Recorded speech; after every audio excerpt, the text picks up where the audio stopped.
আমি শাড়ি পরেছি বলে এই আমি শাড়িটা পরলাম, আর ও আমার পিছন পিছন ঘুরে বেড়াচ্ছে। আর এই যে এখানে আসছে, এখানে যাচ্ছে, আমি চলে যাব, ও বুঝতে পারছে।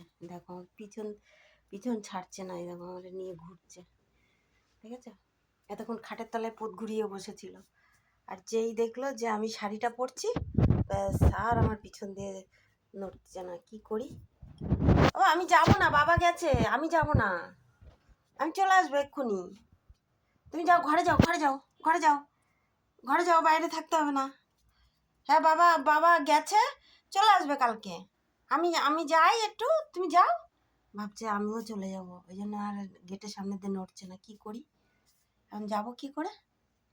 এরমভাবে গেটের দিকে তাকিয়ে বসে আছে। ওর বাবা গেছে দেখেছে, ও সেটা ফলো করেছে, ওই জন্য এখন এই গেটের দিকে তাকিয়ে বসে আছে। বাবা গেছে, এখন মাও তো চলে যাবে, শাড়িটা পরেছে, এর জন্য এখানে দাঁড়িয়ে আছে। বাবা আসো বাবা। দেখেছো কি করে বেরোবো বাড়ির দিয়ে বলো? জামা কাপড় সন্ধ্যাবেলায় পরা দেখলেই হলো, আর ধার থেকে নড়ে না।